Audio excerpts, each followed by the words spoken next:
Kita butuh konten yang lucu guys buat Yoi, apa ya? Cookie. Apa ya? Ya ini lucu. Apa? Kayak gitu kan.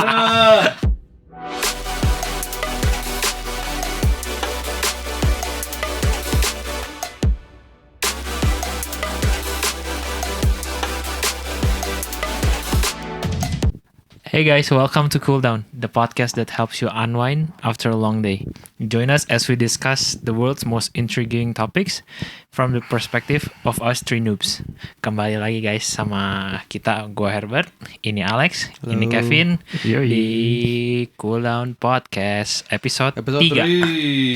Aduh, thank Mana you. energinya? Hah? Iya kan? Episode Kita habis makan kenyang kan? Habis makan. Habis makan kenyang. First of all mau say thank you buat kalian yang udah nonton episode 1, 2, terus sekarang udah stay tune sampai episode 3. Halo buat yang baru-baru, semoga suka sama kontennya. Oke, kita langsung masuk ya. Pertama-tama nih yang lagi baru-baru kejadian di dunia kripto. Gua dengar ada crypto exchange yang namanya Bittrex baru collapse nih. Di label sama news station the second largest crypto exchange yang failed after FTX. Guys, ada apa? You guys know anything about Bittrex before this? Kripto. Masternya kripto kan? Aduh, Itu master kripto. Sebelah sana. Ini Punten. crypto believer nih. Crypto believer. Kripto mah, mohon maaf, saya ngertinya yang simpel-simpel aja. Ya, ini kita mau ada apa? Perbandingan juga sama episode 2 yang kemarin kan kita baru ngomongin conventional bank ya. Salah satu savings means selain conventional banks and digital banks juga kan ada crypto ya sebenarnya, cryptocurrency. Orang-orang percaya kalau cryptocurrency itu dulu beberapa tahun lalu sebelum COVID ya, mereka percaya kalau ini tuh bisa ngalahin conventional bank karena yang decentralized sistemnya. Nah, tapi kan setelah COVID ternyata beda ya. Banyak exchange yang tiba-tiba bangkrut, tiba-tiba harus gulung tikar, mau ownernya yang nggak benar, diambil duitnya atau merekanya kabur gimana. Ya intinya sekarang jadi makin banyak yang kebelah nih. Kayak ada yang believer, ada yang hate, yang udah hater makin hater, yang dari believer shift ke hater. Tapi ada juga yang masih percaya. Gimana kalau menurut kalian tentang crypto itself dulu nih? Menariknya tadi lu juga bilang kan kayak kripto, terus lu bilang ya sebenarnya cryptocurrency. Lu kan ngomong kayak gitu. Ya. Jadi kayak ya kayaknya sebelum kita melebar ngobrol tentang kripto ini, kayak ya kita settle dulu nih. Ada kan kripto itu sendiri kan bukan hanya kayak Bitcoin, Ethereum gitu kan ya, kayak itu cryptocurrency gitu kan ya. Kriptonya sendiri kan kriptografi gitu ya. Which is the study of lebih ke sisi verification sebenarnya si kriptografi itu sendiri gitu. Tapi ya karena memang lebih menarik orang dapat millions of dollars dari cryptocurrency, jadi orang tuh kalau ngomong kripto itu tuh langsung identifikasinya ke sono gitu kan.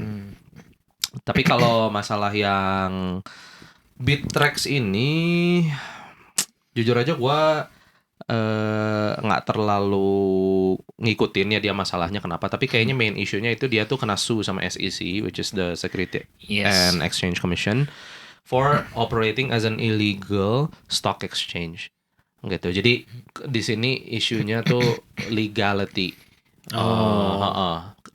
Jadi ini mah dari point of view gua, kripto gara-gara yang lu bilang tadi, selama masa pandemi dia make a lot of people a lot of money, tapi make a lot of people broke juga. Ya. Jadi kesannya ada stigma gitu, kayaknya wah kripto mah gitu kan. Habis itu ini si Bittrex ini tiba-tiba dia filing for bankruptcy. Padahal isunya itu bukan scamming. Kalau yang FTX itu sebenarnya lebih ke scamming, tapi yang ini ya menurut yang gua baca itu lebih ke operating as an illegal stock exchange gitu ya. Jadi kayak kayaknya lebih menarik nih kalau kita bahas juga si kriptografi, cryptocurrency sama ya like how do we see crypto gitu ya. Aside from the fact that this cryptocurrency trading platform collapse. Ya, oke. Jadi gitu kan, awal-awal apa yang kita lihat di kripto itu tuh apa gitu ya, sebagai apa kayak, gitu ya. Soalnya kan kripto ini bukan news sih sebenarnya ya. Iya. Kayak udah lumayan lama. Udah lumayan lama, betul. Kayaknya menarik deh kalau kita ngobrolin aja kayak masing-masing kita gimana sih. Kita belum sempat ngobrol juga sebenarnya ini in real life kan sebenarnya. Iya, betul. Jadi sekalian. Ini real life sih maksudnya, tapi ya maksudnya itulah sebelum-sebelumnya. Nah, ya, oke. Kayaknya menarik tuh. Gimana master kripto yang duduk di 2 kursi di sebelah saya ini? Ini kan kalau dari perspektif Kevin mungkin yang lebih logical and technical ya. Coba. Kripto apapun itu tuh dia yang bikin guys. Aduh, itu salah. Jangan didengerin guys kalau gitu guys. False information guys. Jadi kayaknya gue nanggapin dulu yang tadi ya. Maksudnya tadi yang Alex bilang juga ini sih masalah legality sebenarnya. Jadi bukan fully kesalahannya dari kripto ataupun teknologi di belakang kriptonya sendiri. Oke. Tapi berita ini bisa dibilang berdampak ke orang punya stance di kripto. Tadi yang lu bilang juga, maksudnya orang yang dari tadinya mungkin udah agak anti dengan kripto, mungkin dengar cerita-cerita kayak Bittrex, FTX pada bangkrut tuh lebih kayak, wah ini lebih parah lagi gitu dari yang expected. Sedangkan kalau kita lihat beritanya sih, yang Bittrex ini tadi disu oleh SEC karena legalitasnya. FTX pun kan ceritanya kalau yang kemarin itu karena memang ownernya si Friedman ya. Iya, manajemen duitnya nggak bener gitu. Maksudnya kalau nggak salah yang gue dengar sih ya dia pakai duitnya untuk hal-hal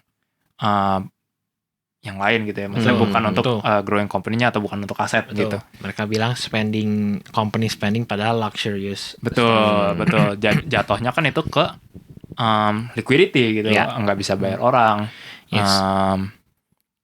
Case-nya sama kayak yang bank, tapi this is way worse gitu. Karena duitnya bukan hilang karena kerugian dari yield-nya bond atau kalau mau tahu kan episode 2 gitu. Episode 2 pas bro. Tapi lebih ke orang-orang nih yang manage crypto yang menurut gua sayang banget sih. Iya benar. Dari sisi teknologi crypto yang udah ada itu yang seharusnya breakthrough dan maksudnya memajukan itu kan memang plan-nya itu untuk decentralized ya. Jadi currency itu nggak lagi tergantung oleh satu entitas atau misalnya satu negara, tapi sekarang udah sama gitu. Jadi kita punya sort of satu kayak global currency gitu kan. Itu kan tujuannya kripto. Nah untuk kriptonya sendiri sebenarnya itu kan teknologi yang udah lumayan lama juga berdirinya. Cuma beberapa tahun kemarin ini yang lagi booming gitu. Tiba-tiba value-nya naik gitu. Kalau kita bahas fundamentalnya apa itu kripto, sebenarnya itu teknologi yang tadi Alex bilang gitu. Dia mulai dari verifikasi gitu. Yang sebenarnya cryptocurrency ini base-nya ada teknologi namanya blockchain. Oh iya benar. Itu udah ke dasar banget itu. Dasar banget yang digunakan untuk verifikasi secara besar-besaran gitu. Jadi cryptocurrency itu sebenarnya blockchain yang verified. Kalau nggak salah setengah dari dunia itu harus bisa membuktikan bahwa itu misalnya kalau misalnya ada transaksi di cryptocurrency atau misalnya A punya 12, B punya 15. Nah, informasi ini harus bisa diverifikasi oleh setengah lebih dari seluruh orang yang punya kapabilitas untuk memverifikasi itu. Jadi mungkin susah untuk dimengerti. Nah, tapi kalau misalnya tertarik, boleh dicari-cari juga terkait blockchain dan cryptocurrency. Mungkin kita nggak terlalu bahas di sini lah ya. Tapi hasil dari verifikasi itu dan maksudnya perhitungan algoritmanya ini itu membuat sebenarnya koin-koin atau misalnya ya cryptocurrency yang kita tahu salah satu yang paling besarnya BTC gitu, Bitcoin ya. Dan itu yang pertama nge-boom. Setelah itu baru ada yang lain-lain misalnya Ethereum dan mulai banyak juga tipe-tipe koin yang muncul gitu kan. Stable coin, terus ada juga koin-koin yang meme gitu. Coin. Jadi karena cepet banget sih teknologinya untuk mungkin bukan cepet teknologinya tapi cepet banget boomnya. Kayaknya itu yang menyebabkan juga orang kurang ngerti dengan teknologi yang di belakang cryptocurrency sendiri. Benar. Yang kedua orang jadi skeptis gitu. Apa tiba-tiba nih teknologi baru bisa seolah-olah tiba-tiba menggantikan currency klaimnya yang besar. I mean idenya besar banget gitu ya. Betul. Jadi itu yang menyebabkan feeling gue ada skepticism gitu. Gak mungkin lah gitu. Currency yang udah dari dulu zaman dulu ada gitu digantikan dengan cryptocurrency gitu.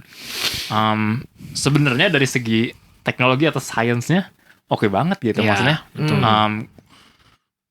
Teknologi verifikasi ini ya kalau misalnya sampai bisa replace global currency in general dan secara global bisa kita pakai, ya itu memudahkan kita juga sebenarnya. Benar. Jadi kayak kita punya satu currency yang bisa dipakai mana aja orang bakal terima. Benar.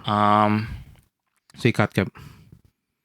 Cuma ya itu sayangnya tercemar dengan adanya kasus-kasus kayak gini gitu. Memang maksudnya kalau namanya ada teknologi baru atau inovasi baru pasti ada aja orang-orang yang punya pikiran jahat mau make quick money, quick bucks itu pasti ada aja lah ya. Memang pada dasarnya gue juga percaya walaupun memang sebenarnya gue bisa masuknya ke salah satu yang skeptis sama kripto ya. Cuman gue juga percaya behind that tuh ada satu ide inovasi yang bener-bener tuh bisa buat jadi baik gitu. Iya betul. Cuman ya itu karena banyaknya meme coin, banyak yang istilahnya pump and dump gitu kan. Iya. Yang mencemarkan nama-nama Bitcoin gitu. Nah, buat viewer yang mungkin belum terlalu paham sama Bitcoin nih, termasuk gua karena gua juga masuknya awam ya. Udah ada nggak contoh kegunaan Bitcoin sebagai currency beneran kayak mahkota lu? Kalau currency kan lu beli dapat barang gitu kan, bayar currency lu dapat barang. Nah, udah ada belum yang di real life itu kejadian dengan cryptocurrency? Seperti itu. Salah satu mungkin kalau kayak gini sih salah satu jawaban yang paling ini ya, yang paling gampang untuk dimengerti. Ada kemarin ini kalian denger nggak country yang nge-legalize utilize El Salvador. Bitcoin as legal tender, El Salvador. Kan? Itu menurut gua speaks volumes towards the utility of, in this particular case, Bitcoin as cryptocurrency ya. Jadi kita nggak ngomongin cryptocurrency as a whole, tapi kita ngomongin cryptocurrency dari utility-nya satu koin ini namanya Bitcoin, yang merupakan market cap terbesar dari semua cryptocurrency gitu. Nah, jadi si El Salvador ini kan ada masalah. Dia itu termasuk sebagai third world country lah. Jadi government-nya tuh ngelihat nih, aduh masyarakat kita tuh kurang bisa akses ke fasilitas perbankan. Susah gitu. Jadi mereka tuh kalau bertransaksi harus pakai cash dan lain-lain. Sedangkan itu juga menyulitkan untuk negaranya buat mencatat aktivitas keuangan. Ya kan? Itu sulit sekali. Karena ya secara infrastruktur bankingnya tuh belum jalan, belum jadi. Habis itu mereka ngelihat nih, kebetulan di saat yang sama si Bitcoin lagi rising. Habis itu dia ngelihat, maksudnya mereka consider lah the idea of Bitcoin. Does it make sense gitu kan? Dan maksudnya obviously because they took it did make sense. Why? Because pertama pada saat itu currency-nya, national currency of El Salvador is weaker against the dollar compared to Bitcoin. Jadi kesannya si Bitcoin itu kayak lebih stabil terhadap dolar dibanding currency-nya mereka sendiri. Dan kalau misalnya, ya maksudnya dari sisi mereka ngelihatnya kalau misalnya kita secara satu negara pakai currency yang ini instead of yang kita punya sekarang, it will sort of automatically increases the strength of our currency against the dollar, which is kayak enak banget buat mereka trading globally. Tapi changing a national currency is not that easy kan, until Bitcoin. Kesannya si Bitcoin itu nge-allow people to have banking instantly without the existence of the bank itself. Jadi kesannya si El Salvador ngelihat kayak, oh gila, ini make sense banget teknologinya buat kita coba adopt minimal. Dan kalau untuk country yang seperti itu kan kesannya mereka tuh there's more room for experimentation. Iya kan? Kesannya kalau lu country segede kayak Kanada, US, ngapain gitu eksperimen. Kalau mereka kan kayak, if this is gonna bring us kayak more positive than not, then let's try it. Jadi mungkin itu salah satu jawaban gitu, kayak real life gitu ya, salah satunya. Jadi maksudnya untuk memperjelas, ini mah udah Bitcoin itu udah menjadi salah satu eksperimen untuk mengganti suatu negara currency negara. Betul. Di luar berhasil atau enggaknya ya. Di luar berhasil atau enggaknya kita masih lihat, kita pantau. Tapi maksudnya udah ada kejadian satu seperti itu ya. Udah ada kejadian satu seperti itu. Bukan hanya untuk beli produk aja ya. Benar. Maksudnya udah sampai a national currency, legal tender jadi kesan yang udah diganti kita. Which is interesting sih. That's very interesting. Selain itu juga di parts of yang gue tahu ya, di parts of Africa, and pokoknya basically yang countries yang currency-nya tuh lemah banget lah. Mereka starting to, maksudnya ini independently ya, bukannya kalau yang tadi El Salvador itu di endorse sama official government. Tapi kalau ini mah kayak independent actions yang di take orang-orang kayak let's start trading with Bitcoin. Because my money bisa beli, maksudnya value-nya lebih konsisten dibanding kayak kalau gue bayar sama lu pakai currency yang kita pakai gitu loh. I see. Which is interesting sih gitu. Yeah, that's very interesting. Yang gue pernah dengar mah dulu bisa beli Tesla pakai Bitcoin. Right. Aduh, balik lagi ke Mr. Ilau. Tapi itu beneran gak sih? Gua kira kayak sempet pernah mau diimplementasi tapi nggak jadi gitu. Pernah terjadi. Itu tapi sekarang kayaknya udah nggak bisa lagi. Tapi udah pernah beli, udah ada kejadian. Ada pernah ya bisa. Tapi waktu itu kan ya balik lagi masalahnya fluctuation in value kan. Waktu itu ada fluctuate dan Tesla decided we can't keep receiving Bitcoin, jadi kita cut gitu as a method of payment gitu. Gitu sih. Ya, I've heard of that. Gue pernah dengar, cuman gue kira belum sempat diimplement udah kayak nggak jadi gitu, gue pikir. Iya, benar. Sebenarnya ya riffing on yang tadi si Kevin bilang sih, kayak gue pribadi merasa bahwa si kriptografi ini dan sistem, maksudnya teknologi blockchain adalah something yang lu tadi kan bilang kan breakthrough. Jadi kayak kita dapat lah kurang lebih sentimen lu terhadap teknologi ini seperti apa. Dan gue juga kayaknya ngerasa seperti itu sih. Kayak kalau dilihat-lihat sebenarnya ini tuh didesain untuk membantu kehidupan kita gitu. Betul. Tapi banyak yang mismanage, yang ngebuat nama kripto sendiri ini tuh orang tuh kayak, aduh gue teh nggak ngerti. Ada cerita-cerita nggak enak daripada gue main-main dan kena. Mendingan udah gue stay away aja gitu kan. Benar-benar. Dan I mean kalau itu kan maksudnya kita ngomongin cryptocurrency-nya aja ya. Dan bukan untung ya, tapi mungkin ya bisa dibilang untungnya ya. Kalau gue sih mikirnya untungnya. Luar biasa. Super sekali Mr. Kevin. Untungnya yang kena sentimennya sebenarnya cryptocurrency gitu. Teknologinya based on blockchain, tapi blockchainnya sendiri namanya sebenarnya nggak terlalu tercemar. Benar. Jadi blockchain banyak banget kegunaannya kalau sekarang misalnya untuk verification kan, balik lagi. Teknologi-teknologi sekarang yang butuh verification atau misalnya transaction atau misalnya untuk memastikan sesuatu terjadi atau enggak. Betul. Sekarang udah mulai shifting ke blockchain. Contohnya apa tuh? Nggak cuma ditaruh di database lagi gitu. Contohnya setahu gue nih banking konvensional pun udah mulai pakai blockchain. Iya. Gitu. Tapi gini kita ngomongin blockchain ya. Iya, bukan cryptocurrency. Jadi blockchain untuk verify orang ini udah transfer atau belum. Iya. Karena teknologi blockchain itu bagusnya karena sekalinya satu transaksi udah verified, itu transaksi akan menjadi public. Jadi bisa dilihat oleh semua orang. Oke. Yang kedua, udah nggak bisa diganggu gugat. Nggak bisa diedit-edit tuh, hapus. Setengah dari semua yang bisa verify udah menyatakan bahwa informasi ini benar gitu dan ya udah terjadi. Yang lain-lain yang misalnya salah gitu misalnya atau misalnya dia nulis bukan transaksi yang ini loh setelah yang misalnya A transfer ke B transfer ke C. Ternyata ada yang bilang harusnya C ke B nih. Sedangkan semua setengahnya udah bilang bahwa enggak, ini B ke C kok gitu. Dia berarti yang salah. A ke C maksudnya. Enggak, aku B ke C kan. Oh iya. Stop it. Iya. Ya intinya intinya is very good technology untuk kegunaan-kegunaan lain doang gitu, nggak cuma cryptocurrency. Dan setahu gue sih banyak juga startup yang memang base-nya dari blockchain gitu. Jadi bukan cryptocurrency gitu, tapi ya blockchain aja, blockchain technology. Banking transactions, e-commerce transactions, hospitals use it for medical record supaya nggak ada yang it helps with verification because health it is like if the data is very sensitive kan when it comes to health, hal-hal kayak gitu sih. Ya, jadi satu thing lagi yang gue bilang, kalau misalnya udah ditulis di ledger itu atau misalnya di list of transactions itu udah nggak bisa diubah.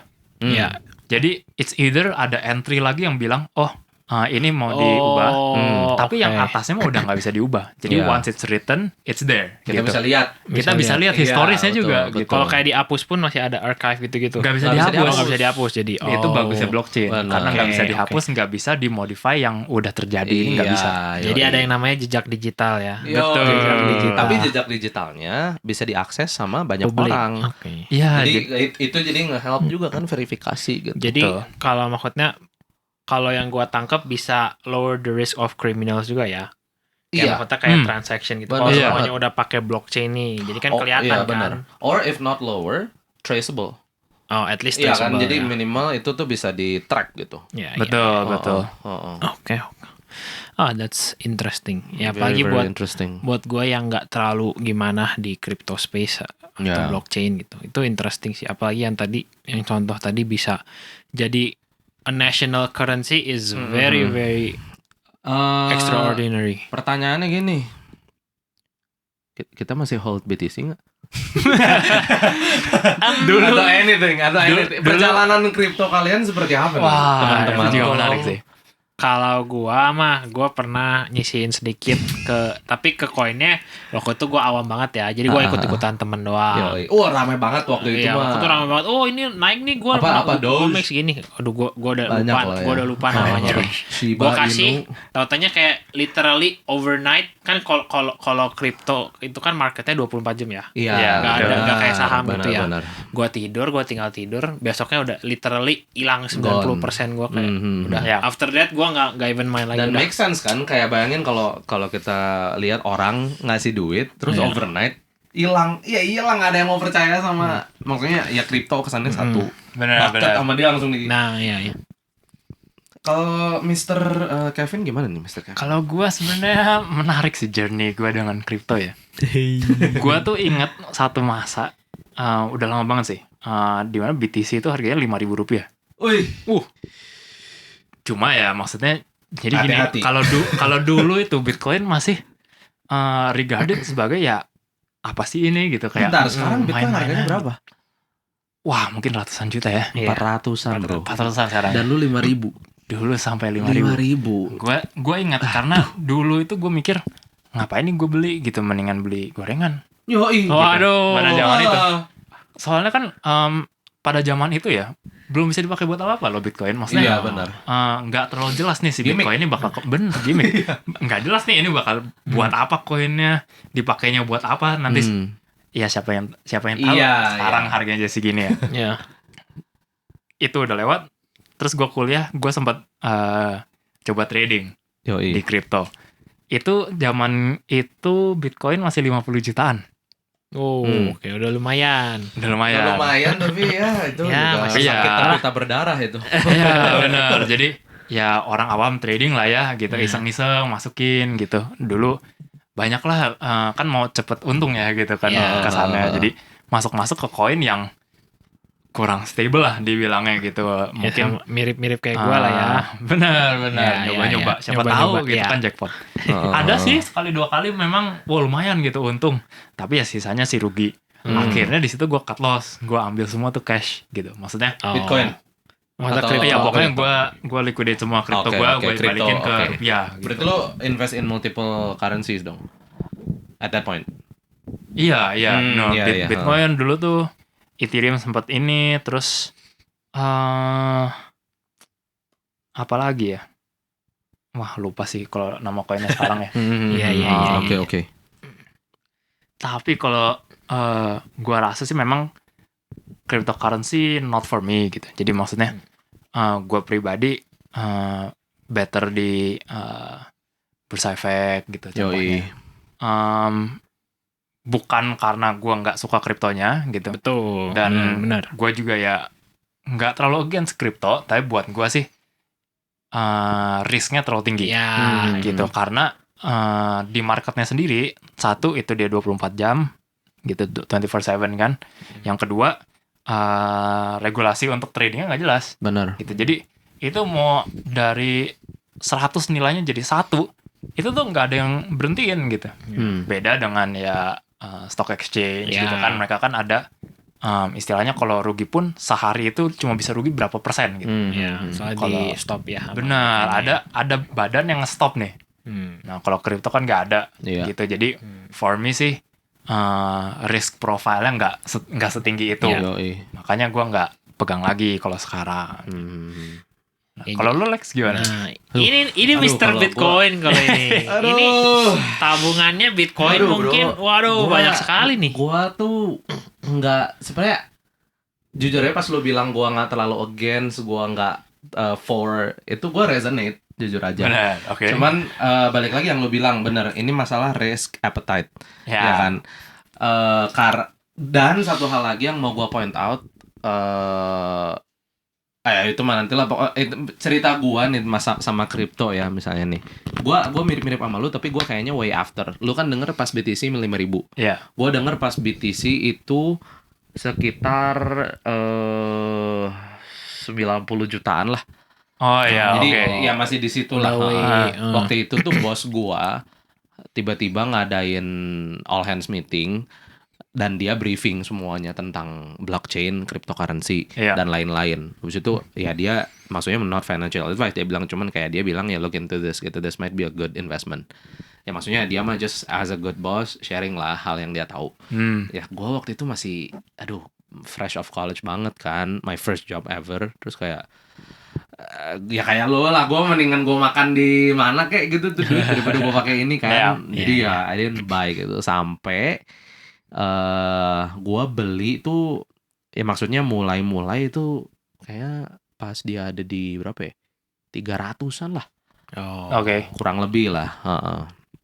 Nah gitu ceritanya. Tapi pengalaman gua sama kripto itu hanya limited to 2 koin.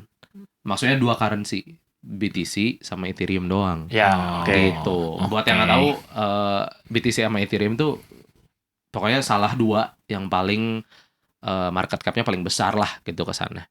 Walaupun it lowers the risk, tapi still yang si Kevin bilang benar. Masih di crypto mau di compare side by side sama traditional investing instruments, itu risknya jauh di atas. Gitu. Betul. Tapi nah yang gue mau point out nih menarik karena tadi lu bilang kan, karena kalau lu trading di stock market yang tradisional itu ada badan yang mengawasi. Benar. Kan kalau kripto ya it's just kayak ya some people say kayak wild west gitu kan, and it's 24 hours gitu kan. Nah gue juga mikirnya seperti itu, sama persis sama lu. Kalau trading gue wouldn't dare to touch crypto. Oke. Tapi kalau gua sifatnya itu tuh nabung. investing lah, quote in quote lah. Yeah. Maksudnya, I mean, people invest in a lot of things kan, dan maksudnya some people invest in watches, paintings. Gue ngelihat kripto seperti itu kurang lebih. Jadi gue kayak nggak coba swing trading, gue nggak coba leverage my money to make a quick buck, tapi gue cuman merefleksikan jumlah kepercayaan gue terhadap teknologi ini kalau diuangin berapa sih, dan gue masukin ke situ. Nah, dan gue yang nggak pernah sama sekali ngejual gitu. Jadi kayak dan gue juga jujur aja nggak kayak si kripto ini, wah gue masukin banyak tuh. Gue lebih ke kayak ini menarik sih, ya gue DCA lah gitu loh. Yang jadi, doesn't hurt me, tapi ya gitulah. So far ya gue belum merasakan kejinya. Jadi kayaknya itu juga helps dengan perspektif gue. Kalau gue udah pernah disakiti sama kripto, pasti perspektif gue berubah bro, iya kan? Nah itu financial advice bukan yang DCA itu?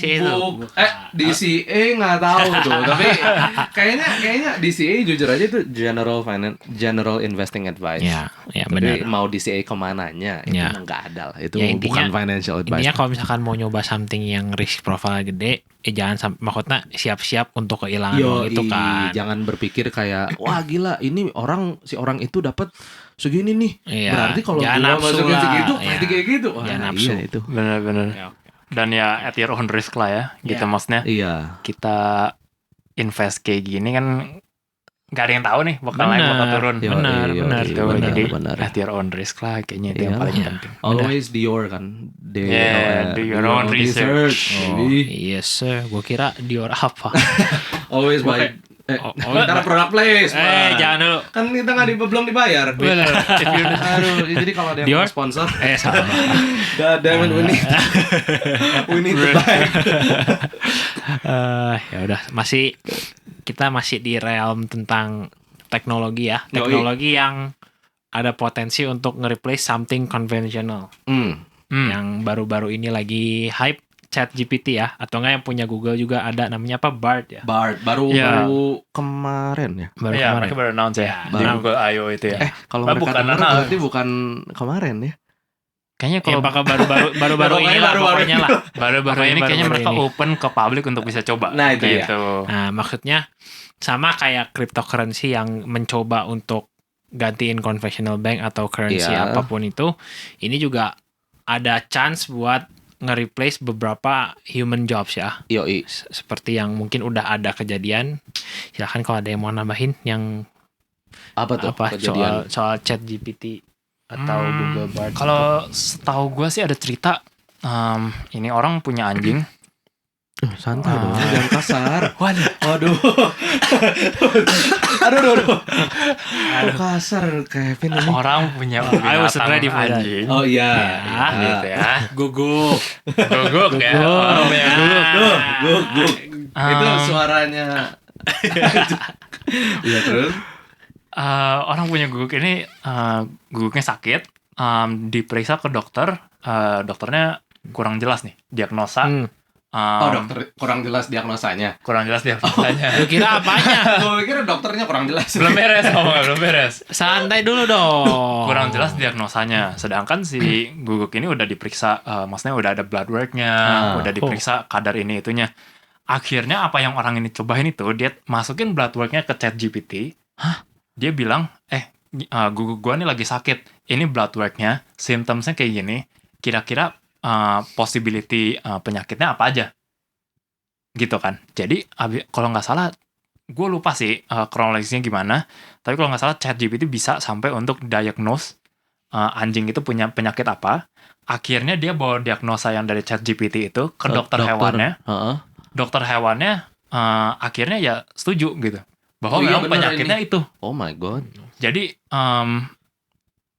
agak ngerinya atau misalnya sebenarnya advancement juga sih, karena sekarang kita udah punya satu tool atau suatu ya teknologi lah untuk bisa melakukan kayak maksudnya diagnosis gitu kan. Seenggaknya ya mungkin bukan profesional gitu, bukan yang dari dokter atau kayak gimana, tapi untuk bisa jadi third atau fourth opinion gitu. Iya benar banget. mungkin not in the place of yang kayak wah ini replace job semua dokter untuk diagnosa gitu. Mungkin belum at that stage yet karena of course ChatGPT-nya juga ada disclaimers gitu kan untuk ini masih beta, masih testing dan bisa salah, absolutely. Tapi maksudnya dengerin case-case yang kayak gini, ya itu menarik aja untuk see how far AI has gone. Iya gila sih. Dan bisa sampai menemukan kayak maksudnya berdasarkan blood work yang dokter aja bisa sampai miss gitu. Ya itu antara dokternya yang gimana atau ChatGPT jelas kan. tapi memang maksudnya very very advanced lah ya. Never before loh kayak gitu. Like literally. Never before, betul. Gila. Kalau dari yang gua denger mah yang paling sering ya sekarang yang paling kebantu tuh anak-anak kuliah ya. Yoi. Kalau harus nulis essay dulu. Kalau gua ya nulis essay itu minimal sehari kalau yang buat tiga halaman itu sehari 2 hari itu harus aja kayak get into it. Sekarang lu tinggal tulis promptnya bisa langsung keluar. Benar. Lu ChatGPT-nya manual ya? Manual. Bayar. Enggak. Bayar si ChatGPT. Fun fact gue yang dibayar. Mantap. Gue dulu yang dibayar. Oke. Memang Babang Herbie. Cuman maksudnya ya kayak gitu maksudnya. Tapi iya benar-benar. Pertanyaan gue sih lebih ke bukan pertanyaan, concern gue sih apakah ya pasti ada bagusnya lah ya. Cuman maksudnya apakah itu akan membuat orang-orang jadi lebih malas atau lebih ringkas, lebih cerdas. Interesting fact terkait yang itu. Sekarang juga udah mulai orang develop AI untuk ngedetect yang itu. Oh iya, benar. Ya, orang anak Harvard ada yang itu. Gue lupa sih dari mana, tapi sekarang udah mulai ada AI khusus untuk detect tulisan yang ditulis oleh AI. Gila. Gitu. AI to counter AI, right? Modern problems require modern solution. Benar. Jadi AI problems, AI solution. Memang. Gitu. Manusia itu nggak bisa dikalahkan, bro. Sorry aja ChatGPT. Benar.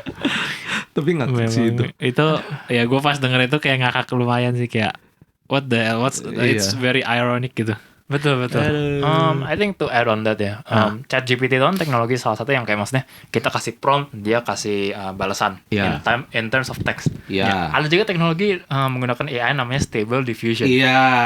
Apa tuh? Kalau orang belum tahu Stable Diffusion, cara kerjanya itu kita masukin misalnya prompt, misalnya cat sleeping on a bed. Ntar dia si AI ini dengan teknologi Stable Diffusion itu dia bisa generate foto untuk kita berdasarkan prompt yang kita kasih. Stitching langsung. Jadi kalau kita ketik cat sleeping on a bed gitu contohnya, dia bakal kasih foto gambar cat sleeping on a bed. Gila ya. Dan dia bukan cuma satu doang, dia bisa kayak betul. Cat sleeping on a large bed, medium bed, what cat, benar. Dan kita bisa spesify juga misalnya khusus untuk medium bed atau large bed. Ditambah lagi kita bisa kasih tahu juga stylenya. Gila ya. Misalnya mau dibikin yang abstrak, mau dibikin yang classical modern, on oil, pixelated, canvas, gitu-gitu juga bisa. Jadi ada beberapa concerns juga dari artis-artis gitu. Karena Stable Diffusion ini takutnya replacing gitu. Tapi ada juga pandangan lain di mana artis-artis justru harusnya menggunakan ini sebagai satu teknologi yang akan meng-advance work mereka. Contohnya orang ketika Photoshop keluar itu kayak wah apa nih teknologi gitu yang tadinya harus gambar gitu. Harus diubah. Terus sekarang bisa lewat komputer. Ada yang skeptis, tapi lama-lama orang something very useful gitu. Orang membuat itu jadi something useful. Jadi mirip sama topik kripto kita yang awal ya. Beda-beda ya. Ini kan mau nyambungnya nanti kan nyambungnya mau ke NFT ya salah. Waduh. Ya itu sih. Jadi dua sisi untuk look at AI gitu ya. Inovasi, orang ada yang satu ngelihat sebagai innovation, yang something yang bakal help mereka melakukan kerjaannya. Bikin efisien juga untuk kerjanya gitu. Tapi ada satu sisi lain yang mungkin bisa dibilang lebih konvensional atau lebih nggak menerima change sebaik itu. Nah gitu. itu tuh pandangan mereka terhadap perubahan-perubahan yang kayak gini lebih ke skeptisnya gitu, lebih ke wah ini bahaya nih, ini harus diregulasi, ini harus maksudnya diawasin baik-baik supaya orang nih nggak banyak kehilangan pekerjaan. Iya betul. Dua-duanya sih ada poin masing-masing yang menurut gue nggak bisa disalahkan fully juga. Benar. Tapi Ya, menurut kalian gimana? Kalau kalian ngelihatnya itu sebagai gimana gitu teknologi baru ini kan? Ya. Ada AI gitu. Ya. Kalau gua mah kembali lagi kayak ya apa yang gue bilang di episode 1 ya. Kayak kalau lu ada suatu inovasi, pasti ada aja yang come up against it gitu. Kayak pasti ada haters lah ya. Nah, tapi kalau misalkan lu mau dengerin haters itu terus kapan majunya gitu kan? Iya, benar. Pasti ada dan maksudnya ya kayak yang tadi lu bilang, every changes tuh pasti ada yang go against that change gitu. Iya, Karena mereka ada yang namanya udah di comfort zone. Kalau ada perubahan kan mereka mesti mikir lagi, aduh gue mesti innovate. Iya, apalagi sebagai kalau lu bisnis owner yang terdampak ya. Iya. Yang maksudnya spesifik field Benar, ataupun ya kalau maksudnya lu mau di bidang lain yang bisa maksudnya misalkan kayak marketing kan semua juga kan pakai itu buat marketing misalkan. Lu semua bisnis pakai marketing. Benar. Lu jadi harus mikir, aduh bisnis gua masih integrate ini lagi buat di marketingnya gimana. Itu biasa orang-orang yang udah di comfort zone malas mikir.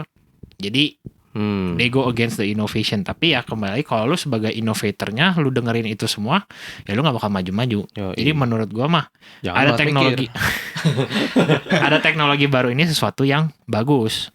Cuman ya nanti gimana orang makainya atau orang yang ngeregulasiinnya juga ya mungkin dari pemerintah atau dari badan itu nanti kedepannya sambil jalan. Iya benar. Itu. Kalau pandangan lu gimana? Sama sih kayaknya sama kalian, kayak jujur aja like gua sih ini stemming from the same energy yang gua bawa dari yang tadi crypto. And basically these two are kayak groundbreaking innovation in terms of technology. Yang satu di verifikasi dan currency, yang satu lagi ini di generative text and image, kesannya lah kurang lebih gitu kan. Jadi gua ya support sih jujur aja gitu, kayak maksudnya ya kayak yang tadi cerita lu aja kan, that's a good thing gitu. Imagine if you amplify that by 100-fold for other people with different situations, kan that can help so many people with so many situations gitu kan. Jadi kayak ya gua sih jujur aja support sih, dan gua sendiri pakai gitu, dan gue udah ngelihat seberapa membantunya dia gitu. Dan tadi lucu pas kayak maksudnya lu lagi share cerita yang AI dan ada yang generate image itu.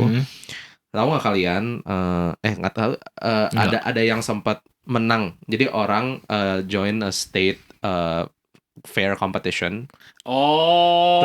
Terus this guy literally just, maksudnya bukan literally just sih. He put a prompt on AI yang buat image, terus dia refine sampai dia udah happy, abis itu dia submit dan terus dia menang ya gitu. Jadi pas ya obviously kan other people kan kayak ketahuan kan itu AI kan, dan kayak wah gila lu literally gua kerjain ini berjam-jam lu cuman AI.